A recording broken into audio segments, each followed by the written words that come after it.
सद्गुरूंचं दर्शन घेऊन जो आनंद निर्माण झाला तो शब्दात व्यक्त करणं अगदी अवघड आहे. फक्त अनुभवी असली तर कळेल एरा कथा गोडी यातला काय आनंद आहे हे कळायचं असेल तर अनुभवलेलाच असला पाहिजे. त्याला कळेल की सद्गुरू आनंद देतात म्हणजे काय देतात. जे संसारात शिंदले कष्टले संसार शिले जे देवो येती दारण. मी तुम्हाला जर असं म्हणलं की अजिबात संसारात दुःख नाही, आनंदी आनंद आहे. दुःख ते कसलंच माहित नाही असं केंद्रातल्या एकाने तरी हात वर करावं. ते माझ्या संसारात कसलंच दुःख नाही. वरकड मोठे काही एक आहे एक नाही. दुःख बांधवडी आहे हा संसार. तो सुखाचा होतो. मला जरा आश्चर्य वाटलं. मी काल शारदानगरच्या मुलींच्या पुढे बोलायला गेले त्यावेळी मी असं म्हटलं होतं कोणाला हे चालवा येतं एक हात वर करा, कोणाला ते चालवा येतं 2 हात वर करा आणि कोणाला 2 पायावर चालता येत होतं त्यांनी 2 हात वर करा. मुलींना कळलंच नाही ते. मला वाटलं मुलींना कळत नाही पण तुम्हालाही कळलं नाही. सद्गुरू आल्यावर आनंद मिळतो. तो आनंद आपण अनुभवलाय, तो क्षण आपण अनुभवलाय. त्या आनंदात तृप्त असतो. दर सोमवारी दर शुक्रवारी जीवनात पूजा करत असताना एकटे असलो तर समजा प्रापंचिक दुःख आलं तरी त्यांच्या सुखाच्या ह्याच्यामध्ये ते दुःख झेलण्याची ताकद मिळत असते. ते दुःख सुद्धा झेलता येतं. प्रकृतीच्या दुःखाचं असेल, शारीरिक वेदना असतील, मानसिक व्यथा असतील, इतर काही अडचणी असतील, या सगळ्या सुखाने झेलण्याची ताकद, या सगळ्याला हसतमुख तोंड देण्याची ताकद किंवा या सगळ्या दुःखाचं सुखामध्ये परिवर्तन करणं. ज्या धर्तीवर त्यांचं पाऊल पडतं ते तीव्रत गरज आहे. स्वामीजी बारामतीला 10 वर्षात 12 वेळा आले. बारामती नाव म्हणून 12 वेळा आणि 12 वेळा त्यांनी वेगवेगळ्या ठिकाणी वेगवेगळ्या भागात कार्यक्रम केले. वांचनगर असेल, इंदापूर असेल, फलटण असेल, बारामतीच्या सिद्धेश्वर मंदिर, राम मंदिर, सद्गुरू मठ, खत्रीच्या निवासस्थानच्या अनुग्रह, महावीर भवन मधले सत्संग आणि आपल्या या केंद्राच्या भूमिपूजनाला स्वामीजी या जागी सुद्धा आले होते. त्यांच्या हस्तेच भूमिपूजन झालं. अन्यथा हे केंद्र इतकं चालतं याचं कारण त्यांचे आशीर्वाद. कोणा व्यक्तीचे आले ते चालत नाही, कोणाच्या कष्टाने ते चालत नाही. त्यांची इच्छा असेल तर चालत आणि त्यांची इच्छा एकच की तुम्ही आनंदाने तृप्त असावं, हसरा असावं. मी होते की मेरी सूरतच वैसे कायम एरंडल घेतलेले चेहरे असतात आपले. फोटो काढायला गेलो तर तो फोटोग्राफर म्हणतो हसा थोडेसे. हे 32 दात दाखवतात. अहो एवढे काय थोडे असतात. आपल्याला आनंद झाला तो आनंद आपल्या अंगा प्रत्यंगातनं प्रतीत होतो आणि त्यांनी सगळ्यात मोठी खूण म्हणजे आपल्याला आनंद झाला की तो इतरांना देण्याची क्षमता आपल्याला देते. आपोआपच आपल्याला 1, 2, 3 दिव्याने दिवा लागावा तसे ते दिवे लागत जातात. तो आनंद मिळत जातो. त्या व्यक्तीचा नसतो, तो सद्गुरूंनी दिलेला असतो. दिव्याने दिवा लागावा, दिव्याने दिवा लागावा ही दीपवाणी निरंतर प्रकाश देणारी सद्गुरूच्या आशीर्वादाने ज्या शुभदिनी सुरू होते त्या शुभदिनाची सुरुवात करणारा आजचा दिवस स्वामीजींच्या जन्माचा. येथे उपकारासाठी आले घरच्या वैकुंठी. आम्ही वैकुंठवासी आलो याची कारण असेल बोलले जे ऋषी साच धाबे परताया. झाडू संतांचे मार्ग आडराने भरले जग. उचिष्टाचा भाग शेष उरला तोसे. अर्थे लोकनी पुराणे नाश केला शब्द ध्याने. विषय लोभी मने साधने पुढे पितू भक्तीचा डांगोरा. कळी काळाशी दरारा तुला म्हणे करा जय जयकार आनंदे. तेवढा जय जयकार असायचा स्वामीजींच्या सानिध्यात गेल्यानंतर. म्हणजे ते दिवस आताचे काही साधक तेव्हा लहान होते, छोटे छोटे, आता मोठे झाले, संसार पडले, संसाराचे दुःख कळायला लागले आणि मग त्या आनंदाच्या क्षणाची किंमत आता कळली की ते कसे दिवस होते मंतरलेले. ते दिवस कसे होते जादूचे. ते दिवस कसे होते त्यांच्या प्रेमाच्या आनंदाच्या उधाणाचे. आज तोच आनंद आपल्याला घेता येतो. आपण नित्य साधना केली तो याकरता आपला आग्रह असतो की आपण नित्य वाचन करावं ज्ञानेश्वरीचं, नाम घेत राहावं भगवंताचं आपल्याला आवडतं तसं. आणि सगळ्यात म्हणजे स्वामीजींना आवडतं ते ध्यान करीत राहावं घरी थोडा वेळ. आणि घरी होत नाही ते घरचं नीट होण्यासाठी आपली बॅटरी चार्ज करून घ्यायला आपण ध्यान केंद्रात या. जिथे जिथे कार्य चालतं स्वामीजींचं पुष्पाताई चालवतात, वाघबेटी चालवतात, अनेक ठिकाणी चालतं. बारामतीतलं मी सांगते आपल्याला, बाहेर तर सर्व ठिकाणी चालतं. मग आपण त्या आनंदामध्ये सहभागी झालं पाहिजे. त्याकरता जयंती आज परत एकदा त्या जुन्या क्षणात भूतकाळात जाऊ. स्वामीजीच्या पुढे आपण कसे होतो तेव्हा किती निश्चिंत होतो. आजपासून परत तितकेच निश्चिंत होतो. 102 वर्ष झाली स्वामीजींना आजच्या जस जयंतीचा दिवस. या संपूर्ण जीवनामध्ये हर्ष आस्वादन स्वप्रपंचाचा स्वदेहाचा विचार न करता त्यांनी आपला देह सगळ्यांना आनंद देण्यासाठी झिजवला. स्वामीजींनी केलेली साधना सांगितली तर स्वतःचा पोटचा मुलगा गेलेला कळलं होतं तरी त्या दिवशीच घरातलं स्वामीजींचं भागेश्वर निवासचं प्रवचन स्वामीजींनी सगळं पूर्ण केलं. बोलले नाही. सगळं झाल्यानंतर त्यांनी आईंना सांगितलं सगळ्या त्यांना की चला आपला बाळा गेला, आपल्याला त्याला पोहोचवायला जायचंय. केवढी ताकद असेल याचा विचार. आपल्याला डोकं दुखायला लागलं की आपलं केंद्र नसतं, प्रवचन राहतं. एवढंच शरीराला दुःख लागलं तर आपल्या साधनेमध्ये अंतर येतो. याचं कारण आम्ही देवाशक्तीने, आपला दोष नाही. आपण फक्त त्यांना कळवून आजच्या दिवशी प्रार्थना करू की तुम्ही दिला आम्हाला आनंद, तुम्ही दाखवली वाट आणि तुमच्या मार्गदर्शनाखालीच आम्ही चालणार. पण चुकून संसारातले देहाच्या अंगाने, बुद्धीच्या अंगाने, मेंदूच्या अंगाने, शेजारी पाजारी, घरातले नातलं या सगळ्यांच्या माध्यमातून काही अंतराय येत असतील, काही अडचणी येत असतील आणि आमच्याकडनं साधना राहत असेल तर ती साधना तुमच्या कृपेने सातत्याने व्हावी. त्याचं स्मरण करण्यासाठी आपण जयंतीचा उत्सव करत असतो आणि त्यासाठी येतो. त्यांनी आशीर्वाद दिला तर ती शक्ती जागी होते आणि त्या शक्तीच्या जागरणाचा आताचा काळ आहे. याला जागृती म्हणतात. नवरात्र हे जागृत होण्यासाठी या देवी सर्वभूतेषु शक्ती रूपेण संस्थिता. शक्ती रूपाने तुमच्या आमच्यामध्ये ती कुंडलींच्या नावाने आहे. ती सद्गुरूच्या कृपेने जागृत होत असते.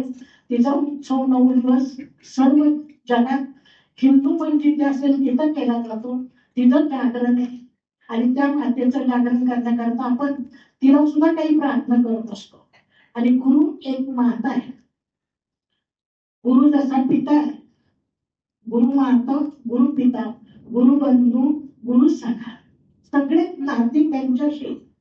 त्या मातृहृदय सद्गुरूंना साथ घातली आणि त्यांना जर म्हटलं तुम्ही आमच्याकडे कृपा कटाक्ष न्याहाळा, आमच्यावर आशीर्वादाचे वर्षाव करा. काय जो तुमचा आशीर्वाद आम्हाला मिळणार आहे ती करण्याची साधना आमच्या अंगात यावी. शरीर स्वास्थ्य राहावं, मन संथ राहावं, शारीरिक दुःख जाणवू नये. बाहेरची परिस्थिती प्रतिकूल असली तरी ती अनुकूल समजून आपल्याकडनं साधना होईल. नाही तर 10 मिनिट बसलो तरी आपण पाय बदलत असतो. एकदा ही मांडली, एकदा ती मांडली. 3-3 तास साधना करत असायचे. गुरुदेव रानडे 7-7 तास बसायचे. तुम्ही म्हणाला आमचं कसं व्हायचं, तुम्हाला म्हणत नाही. आपल्याला तास खोडायचे, तिथं मिनिट घालायचं. घालता आलं एवढं मिनिट पुढे, एक क्षण सुद्धा पुढे. मग बाकी किती का गोष्टी असतील पण आपल्याला तो क्षण चालता आला पाहिजे. एक क्षण, 1 मिनिट जरी आपल्याला तसं त्यांना आवडतं असं बसता आलं. बसतं म्हणजे असं बसणं नाही, अंतःकरणापासून मन निश्चल असलं पाहिजे. कुठलाही तरंग नाही. अति अवघड ती साधना आहे. 1 सेकंद जरी मन स्थिर झालं तरी आपण जिंकली समजावं. पण ती काय आपल्या कृपेने, आपल्या प्रयत्नाने, आपल्या शक्तीने, आपल्या समर्थेने जमणारी नाही. ती त्यांनी कृपा केली तर, त्यांनी आशीर्वाद दिला तर. आणि त्यासाठी त्यांनी आशीर्वाद द्यावा म्हणून केवळ गुरुपौर्णिमा टू गुरुपौर्णिमा भेटून चालत नाही. जयंती पुण्यतिथीला भेटून चालत नाही. तर दिवसामध्ये सकाळी उठल्यानंतर रोज सकाळी 1 तास आपल्या सद्गुरूच्या सानिध्यात गेला पाहिजे. बाकी तुम्ही 23 तास प्रपंच करा पण तुमच्या 24 तासातला 1 तास कुणाचा असला पाहिजे, सद्गुरूचा. विश्वनाथात एकदाही कामा नाही. 1 दिवस तुला तो चुकायचा नाही. याचं स्मरण राहण्यासाठी केंद्र असतं, त्यासाठी प्रवचन, त्यासाठी ध्यान केंद्र, त्यासाठी भजन, त्यासाठी तीर्थयात्रा, त्यासाठी नामस्मरण, त्यासाठी जप. पण आपला तो 1 तास आपल्याला नियम आहे. मी तुम्हाला आज 1 ऑक्टोबरला आजच्या 19 साले ना तर तिथं 19 याला विचारतो आणि 20 साली परत आल्यावर तुमच्यापैकी आता जे आपण असू, मी असेल नसेल पण आपण सगळे जे असू त्या सगळ्यांच्या आपल्या मनाला विचारायचं की ह्या 1 वर्षात माझा एकदाही नियम बुडाला नाही, एकदाही माझ्याकडनं सद्गुरूंचं त्या दिवशी 1 तासाचं जे स्मरण करायचं होतं, जे ध्यान करायचं होतं, जे चिंतन करायचं होतं, जो नामजप घ्यायचा होता, जे त्यांच्या सानिध्यात राहायचं होतं, जे त्यांच्या चरणाशी व्हायचं होतं, असा 1 दिवस सुद्धा लागला नाही. असं झालं तर स्वामीजींना आनंद आहे, तर ती जयंती साजरी केली आपण. 1 वर्षभर ही करून मी तुम्हाला वर्षाचं अंतर दिलेलं आहे आणि असं सलग वर्ष होत गेलं ना तर मग किती आनंद म्हणून तुम्हाला सांगू. तुमच्या आता दिसतात ते चेहरे नाही, आपण पाहतो तो सद्गुरूंचा चेहरा. काय असेल ते असो, या प्रतिमा इतक्या प्रत्यक्षामुली प्रतिमा उत्कट असेल, प्रत्यक्षामुली प्रतिमा उत्कट. आपण जर खरं नीट शांतपणे पाहिलं ना वाटत नाही तो कुठं म्हणून, ते आपल्याकडेच बघतायत, हसतायत. तुम्ही असं बघता की नाही कोणाला माहिती घाई असते जायचं तर बाहेर गर्दी असते, मग पडलं तर पाया पडलं नाही तर, पण अतिशय शांतपणे बसल्यानंतर पाहिलं. आणि त्याचं कारण आहे, मी तुम्हाला हे बोलते त्याचं कारण. हा फोटो करून झाल्यानंतर स्वामीजींना दाखवायला माया मध्ये नेला होता, तो त्यांना दाखवला, आवडला त्यांना. ती पूजाच वेगळी. आई आणि ते दोघेही एकत्र असताना झालेली सुंदर पूजा, त्यावेळेचे त्यांचे प्रसन्न भाव, तो सगळा फोटो त्यांना इतका आवडला. आणि आम्ही जिम करून गेलो होतो, एवढा मोठा फोटो परत आणायचा म्हणजे जिम मध्ये आणला ना, अशा छोट्या गाड्या त्या काळात नव्हत्या. मला वाटलं स्वामीजी मंदिर घेऊन जा, ते म्हणजे असं कर हा फोटो इथे राहू दे, मग मी सांगेन आता परत जिम करून जायचं यायचं. तो म्हटलं असू दे, काय अडचण, मला कळलं नाही त्यावेळी आणि आताही कळतं अशातला भाग नाहीये.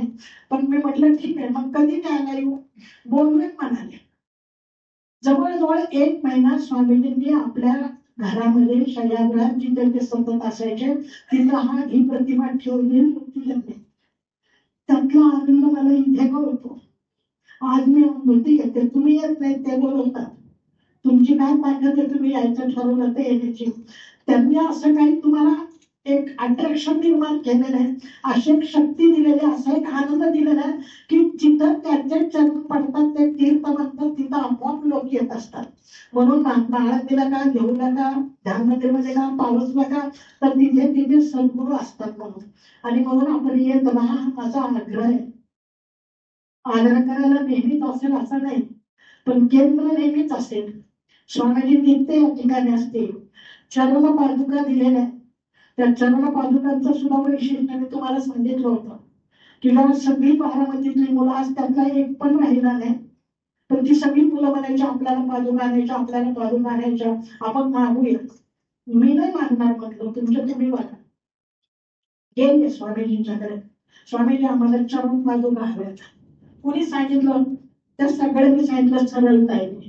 कारण असताना तर माझी मोठी जबाबदारी ते सांभाळणं, मोठं वेगळं नसायचं. उतरू नको, मातू नको, घेतला बसा टाकू नको, ती तेव्हा काही सोपी का. पण सांगितलं ठीक आहे, म्हणजे आनंद करून मी देईल. मग मुलांनी सगळ्यात गेल्या, इतकी आतुरता त्यांना लागली होती की गेलं की म्हणायचे अंध पादुका, गेलं की म्हणायचे अंध पादुका. असं कसं करून आम्ही एक वेळ त्या पादुका तयार केल्या, घेऊन गेलो त्यांच्याकडे. त्या पादुका त्यांनी स्वतः वंदन केल्या, स्वामीजींच्या फोटोला लावल्या, नमस्कार केला आणि ते देताना ते म्हणाले माझी सगळी शक्ती, धन हे सगळं तुम्हाला मी देतोय. तर मला वाटलं फोटो ठेवून घेतला तशा पादुका ठेवून घेतल्या. म्हणून मी त्यांना म्हटलं मग आणि आधी आणि तुमच्याकडे ठेवायच्या, राहू द्या नाही तो स्वामीजी काही दिवस. कळलं त्यांना. मग कधी काय येशील म्हटलं, आता काय, आता आम्ही आलोच आहे. आणि तुकाराम महाराजांचा प्रस्थाने तर आम्ही गेलो. गुरुपौर्णिमा 8-10 दिवसांनीच आहे. मी गुरुपौर्णिमेला निघून जाईल म्हणाले, खूप गर्दी असेल त्यावेळेस, खूप गर्दी, कुठं पादुका घेऊन बसणार. तो आत्ताच येऊन झाला. आम्ही आणलं तुकाराम महाराज ज्ञानोबाने दर्शन घेतलं, आनंदीत आलो. विशेष म्हणजे त्यानंतरच्या पौर्णिमेला त्यांनी देव ठेवलं. गेलो होतो ते गर्दी होती, कळलं की या पादुका काल दिल्या. माझी तुम्हाला विनंती, साक्षात सद्गुरू आहे, बाकी सगळं विसरा. तुम्हाला आनंद हवा असेल, तुमच्या प्रपंचात आनंद हवा असेल, तुमच्या कुटुंबाला आनंद हवा असेल, तर तुम्ही मोठ्या प्रेमाने जितकं तुम्हाला येता येईल तेवढं त्यांच्या चरणाचं सानिध्य घ्यायचं, त्यांचा आशीर्वाद घ्यायचा. त्यांना आवडेल ते करा, ध्यान त्यांना आवडतं, नाम त्यांना आवडतं, ते आपण करू. आणि त्यासाठी आज त्या गुरु मातेला जागरण करण्याच्या निमित्ताने जोगवा म्हणतो की माते तू हा मला आशीर्वाद दे. पण हा जोगवा आपण आपल्या मुखातून आपल्या आवाजातून न म्हणता तरुणच्या दैविकांच्या इच्छा आलेल्या प्रतिभाताईच ते सांगते.